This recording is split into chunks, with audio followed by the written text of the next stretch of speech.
each candidate, beginning with the town council candidates, followed by the board of ed candidates, will get 5 minutes to speak. They will then have a seat, and after everybody has had a chance to talk, the floor will be open to general questions from the audience. So if you have something you'd like to ask someone specifically, please just table it for the time that the other candidate is speaking, and maybe you can ask them specifically after we're done, or if you prefer, just save it for after the official portion of the evening is over, that's fine as well. So without further ado, our first speaker this evening will be Councilman Peter Hughes.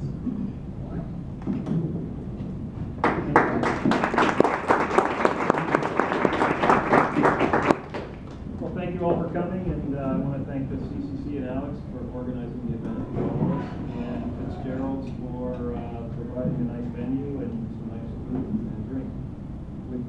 I've always said, if you provide food and drink in Glen Ridge, you get a nice turn. By way of background, my wife Susan and I, we've lived in town for the last 28 years. We have 3 children. They're all grown and they're out of the house. My day job, I'm president and CEO of Atlantic Track and Turnout Company. We're a privately held steel fabricator and distribution company with approximately 200 employees, and we're located in 8 states. For the past 16 years, I've served as an elected or appointed official in the borough, 8 years on the council, and 8 years as your mayor.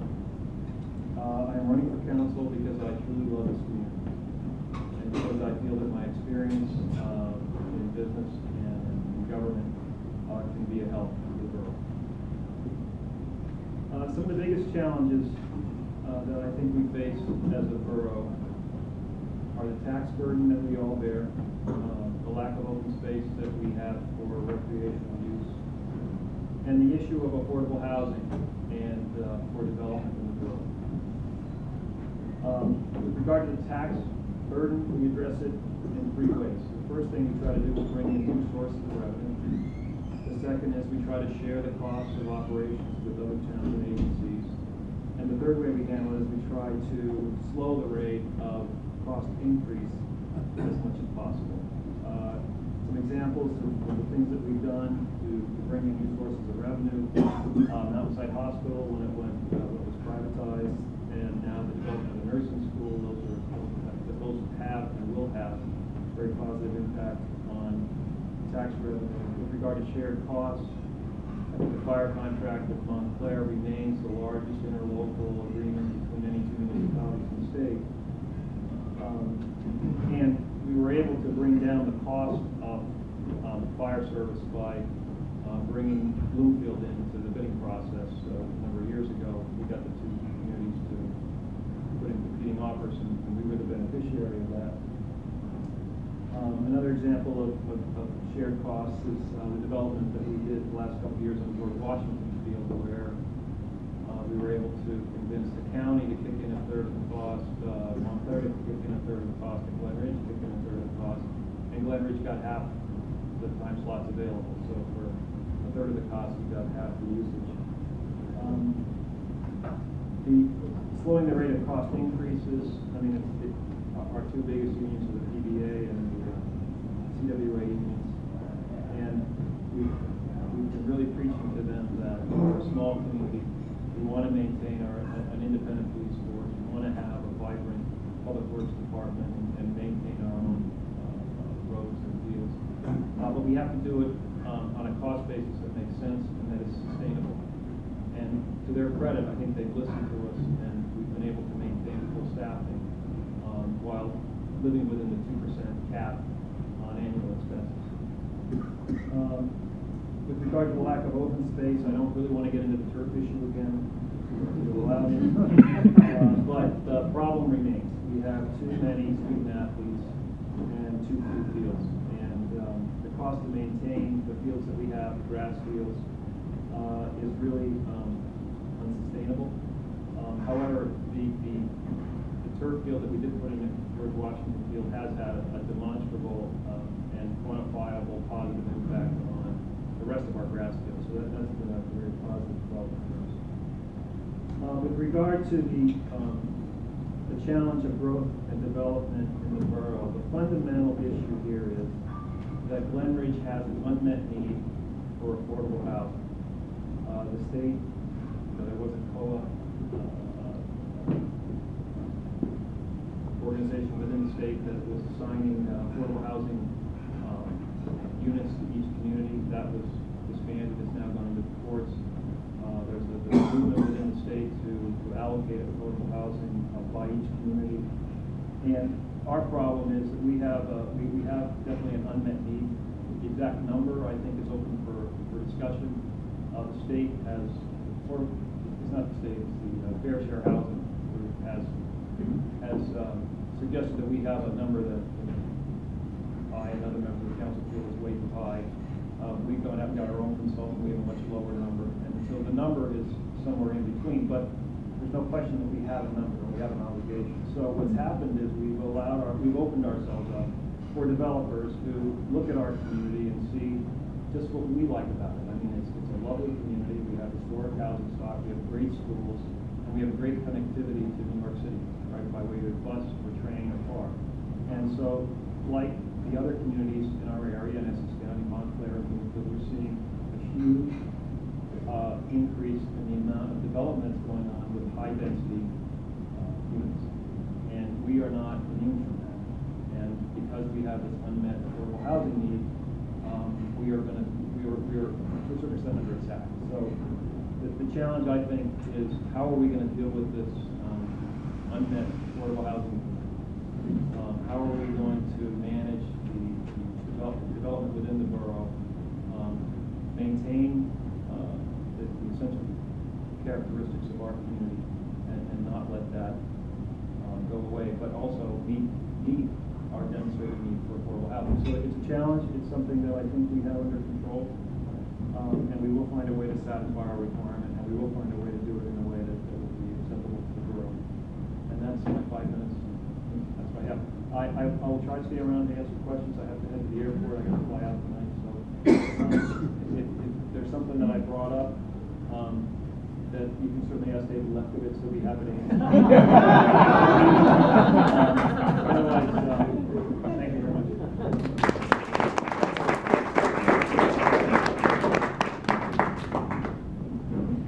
Our second speaker is Councilman David Lefkowitz.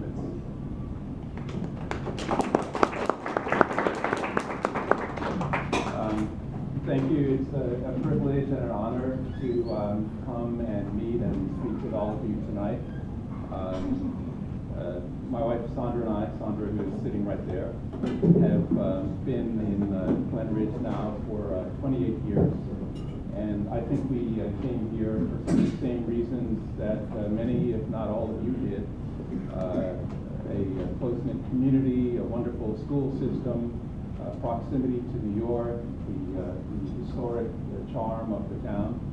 And there have been a number of factors that have contributed to the preservation of that,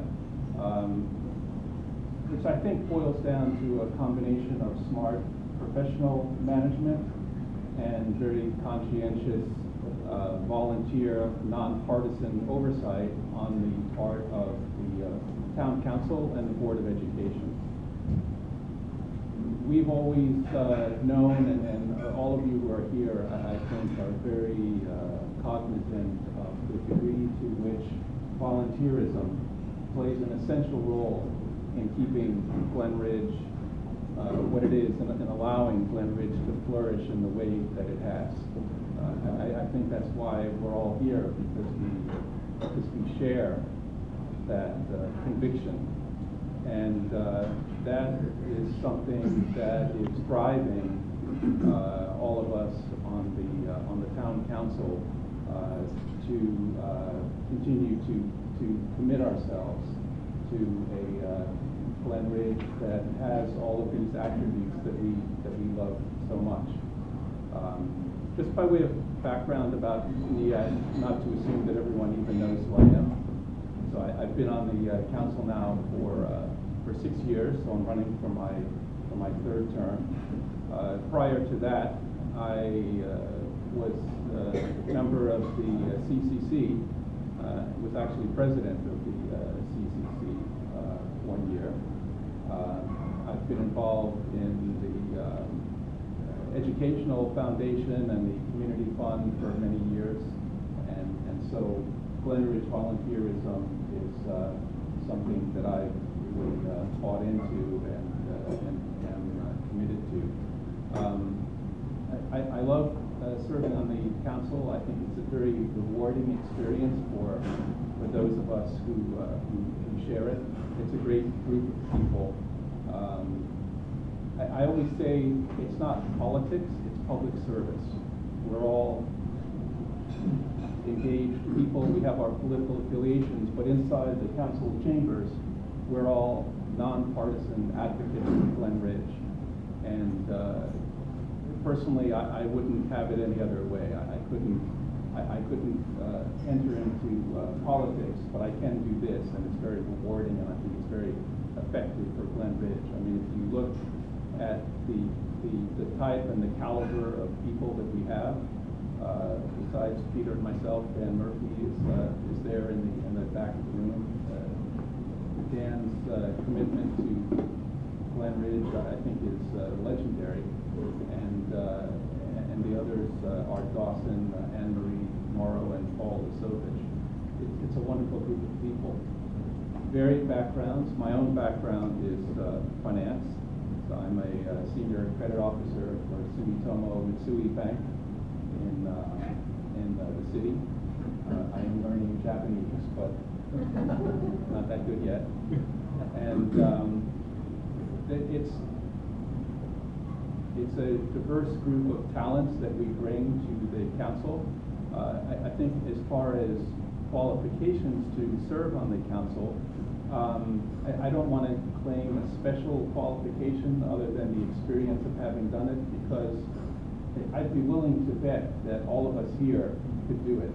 What it really takes is the ability to collaborate, to look at the issues in a clear-headed way, to be able to work with professionals and to be able to communicate with one another and with the town and arrive at the best solutions for Glen Ridge. As to what some of the biggest challenges are, I think Peter has largely stolen my thunder on all of those. Although I would, as he does, lay a special emphasis on this affordable housing obligation that we have. It's a thing that really was not taken very seriously in Glen Ridge and many towns like Glen Ridge up to now. But now we're really getting to a point where, let's say, our feet are being held to the fire, so we may see actual movement on that in the near future. And certainly we want to be sure that it's done in a way that honors our obligation, which honestly we do have, every town does, but also honors the attributes that make Glen Ridge what it is. And I think that's something that is doable. I also want to mention that I don't know if this is one of the biggest challenges, but it's one that I've noted. The opioid addiction problem is something that is talked about often. We've seen cases of it here in Glen Ridge. You might say they're isolated, but in a town this small, everything appears isolated. And that's something that we'll have to deal with as well. In part, it puts our police a little bit in the role of emergency medical responders as opposed to just criminal enforcement. And we have to look to see what resources we have on a state level and with neighboring towns such as Bloomfield that can be brought to bear on this problem, which I think is still a developing problem. So in summary, I'm committed to Glen Ridge, as are all of you, and I hope that in this way that I can earn your support. Thank you.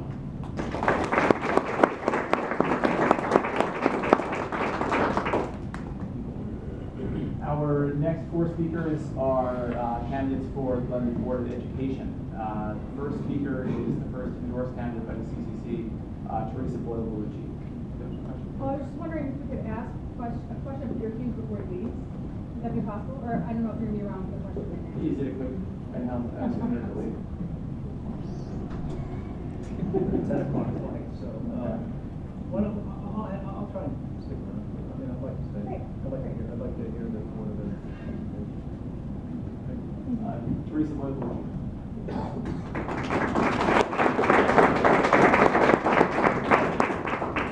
I think I'm drowning over this. I want to first say thank you to everyone and to say thank you to the CCC for hosting this event and for all of you for coming this evening. I know everyone has a lot on their plates and we all have many commitments, and I really appreciate their coming. We were asked to address 3 questions. Why are we running? What qualifications might we bring to the board? And what issues do the schools face? With respect to the first issue, the question of it, why am I running? I think it is very important to give back to your community. I consistently tell my children we're so fortunate, and it's very important that we give back to our community. And I'm trying to, as a parent, lead by example. Not always easy, but that is why I'm running, to see if I can help our community to provide our schools with a solid education and to provide a safe environment for our children. In terms of my qualifications, I'm an attorney in private practice. I've been in private practice for almost 20 years now. And in my role, I am an advocate as well as a mediator. And I think that those 2 skill sets in my practice would be helpful in serving on the board. As an attorney, you have to analyze issues all the time. You have to kind of ask the questions and do the research. As a mediator, I try to bring parties together. And when I can do that, it's terrific. Because sometimes they'll walk in the room, everybody will be cranky, and if I can help bring them together, I think it's a good day. As a board member, as a mediator, and the skills that go along with that, I think you have to be a good listener. You have to listen to your colleagues. You have to listen to the community. You have to listen to the administration. What are people's concerns? So I think in terms of qualifications, I try to be a good listener. And the last qualification I would say is communication. I think if you're serving on the board, you have to be able to communicate with lots of different personalities, and you try to be good orally in communications as well as in writing. So that is the third skill that I think I could hopefully bring to the board. In terms of my practice, I'm an employment attorney. And I currently serve on the Programs for Parents. It's a wonderful organization on their board, and I serve on their employment committee. And in that role, I try to help them to strategize when they have personnel issues, to think about what policies they want to implement, to look at what policies are coming down the pipe in terms of regulations and statutes. And if the board needs someone in that personnel committee, I think that would be a nice fit. The last question we were to answer was, what are the issues? I think that with respect to our schools, it depends, budget is always an issue, but I think that you have to look at each school system. At Forest Avenue, I think that class size was an issue when my daughter was in school. She's a freshman now, which is crazy, but when she was in school, I think that was an issue, and it continues to be. I think that also capacity. Forest Avenue has a wonderful new multi-purpose room, but it just has one multi-purpose room. And I know we're talking about that with the referendum, and certainly something that we need to address. Linden Avenue, similar issues. Class size, facilities need updating. Ridgewood Avenue School. There's testing. Kids start their testing in the 3rd grade. We need to make sure that the kids are prepared, that the teachers are prepared, that they have the technology. And I think that's an issue that the Ridgewood Avenue School has to deal with. And at the high school level, we need to make sure our kids are college ready and that we have enough AP classes. Are we doing what we need to do so that we are incorporating technology? I think the Chromebook initiative, if you're not aware, is a terrific one because I think it not only is going to be a great vehicle for the kids and the teachers to learn and to explore, but it also, I think, created a level playing field. Everyone has a laptop now. Maybe you couldn't afford one. Everyone has one, and I think that that's terrific. And there's one other issue. When the CCC interviewed in this process, they said, what do you think are the issues? And I really did think about that, and talked about some of them today. I think another issue at the high school level is anxiety. And I think there's this meditation room, which I think is a great start to that. But I think that although not an education issue, I do think it's something that impacts our kids and their ability to learn. I'm running now because I feel like I've been able to, my children, I have a freshman in high school, which I can't believe, and I also have a sixth grader. And I've been able to kind of get familiar with these issues that I've identified over the years because I've had the opportunity to be in our school system. I don't think our town can lose. Everyone here is committed to our community and committed to our kids. And I don't think I have to tell you to get out to vote, but I hope you all vote. And thank you so much for your time.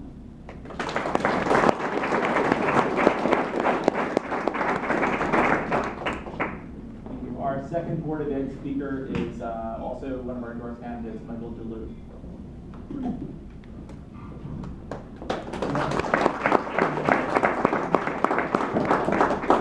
Thank you very much. I too would like to thank the CCC and Alex for setting up this forum. And thank you also for what you do all year round and every year. It's been extraordinary. The three questions that you've asked, before I get into that, my name is Michael DeLue. For those of you who don't know me, I've been on the board for the last 7 years. I'm the second vice president of the board. I'm also the chair of the Curriculum and Negotiations Committee. I live around the corner very conveniently, right over there, and I have two daughters who are in the school system. My wife and I have a 15-year-old who's in 10th grade and a 12-year-old who's in 7th grade. So the first question you asked is why do I want to be on the board? And let me give you a little background. When I started on the board 7 years ago, it was about the worst possible time you could to be on the board. We were about to lose every single penny of state aid that we received, which was a significant amount of our budget. Let's see, obviously the dislocation from the financial crisis was acutely felt here. People were losing their jobs, people were being dislocated. It was a very traumatic time around town. It was a very traumatic time to be on the board. Chris Christie had just been elected on promises of huge amounts of educational reform, including under the guise of accountability, all the testing that we're now seeing that's coming to our schools. Our kids were beginning to use social media, which was frightening. We had just had a brand new superintendent. We walked into all of this. We were about to lose a high school principal. Justin Bieber released his first album. It was dark. But the board faced these issues as a group, as it does. And with the help of the town, we faced down those crises, and we did so, I think, very well. My hair was a lot darker back then, but that's just something that happened. So given all that, why do I want to continue to be on the board? And there's a few reasons, but I think I'm pretty good at it. I strongly believe education is one of the critical issues in our community. It's why a lot of people moved here. When I walked in, I heard 6 people say that within a few minutes why they moved to Glen Ridge, in large part because of the schools. And a lot of great mayors and service on the board, as other people said, and the paychecks are not big, but the contribution to the community I think is critical. And it's actually fascinating work. So those are the reasons I want to. And to be also clear, right now is a very exciting time to be on the board. The central school, we reacquired central school, I think is a critical thing for us to do, given the fact that we have these aging schools and crowded schools. And it gives us flexibility, and I think that's critical. The one-to-one initiative with the Chromebooks is another thing that I think has been a great success in its first year, and I want to see that through. We're also looking at curriculum, we're doing curriculum up and down through the schools, including we are looking at the International Baccalaureate IB program and AP Capstone as possible things to bring in as well. So it's a very exciting time, and I'd like to continue being part of those initiatives. The second question that you asked is, why do I feel like I'm qualified? That's, I think, the easiest. I agree, actually, that everybody in this room is qualified, and I know that because you care enough to be here, and so you care about our school, you care about our community, and actually you did come here, which shows that you felt the impetus to come out and be part of this, which I think is very important. Those are the two things. I mean, if you care and you're committed and you're serious about it, anybody can come forward. We have 4 very good candidates for 3 slots, which I think is a great thing. I think it's wonderful. Even if you don't choose me, which is frankly fine. The only person that's indispensable in my mind is Betsy Ginsburg. That's my view. I'm in the dispensable category, as much as I'd like to think otherwise sometimes. So I think I'd like to just rephrase the question, which I think some people have already done, which is, what do I think I bring to the board? Which is, I too am an attorney by trade, so legal knowledge and the ability to solve problems, I think, is critical. Having a level head, trying to build consensus, being able to listen to your constituents is critical. As you all know, riding the train, you'll get people talking to you and taking them seriously, listening to what the concerns are, and bringing them back to the board and talking about them. I think that's also critical. The biggest challenge, so this is the third question. I feel like I'm going to pass over answering the question, but the biggest challenge for our town, for the school board, is that we all correctly have very high expectations about what our schools should be and what they should deliver. And so meeting those expectations under typically very tight budgets is the most difficult thing that we face year after year. And unfortunately, there is no one solution. There's no magic elixir that we can drink, although we'll try later, that will solve that problem. I mean, it's dozens of problems, hundreds of problems that have to be dealt with. And it's not just the board. I mean, it's certainly not us. We play a significant role in it. It's the superintendent and the teachers and the administrators and the students and the parents. Heaven knows the parents. And we all know that even outside of that there are these wonderful organizations in town that provide so much to the schools and to the students here. The foundations, the home school associations. There's a lot that gets done because people really care in this town. And I think we're going to be in good shape no matter what happens. But I appreciate you all coming tonight. Thank you very much for hosting this event.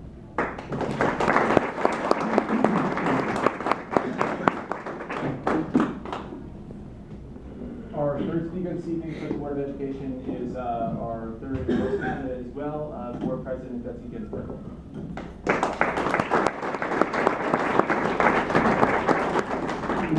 And thanks to the CCC and to all of you as well. I paid him an awful lot to say that. I am Betsy Ginsburg, for those who don't know me. Like Peter Hughes, I've been serving the public now for 16 years. I've lived in Glen Ridge for 26 years. I have, with my late husband David, I have one daughter, Kate Ginsburg, who went K-12 through Glen Ridge schools and had an excellent experience and was well launched into the world.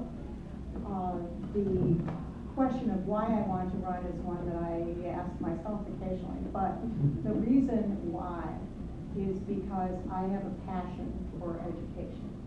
Our children are a big part of the lifeblood of this town, and as we've all said, they're why people move here.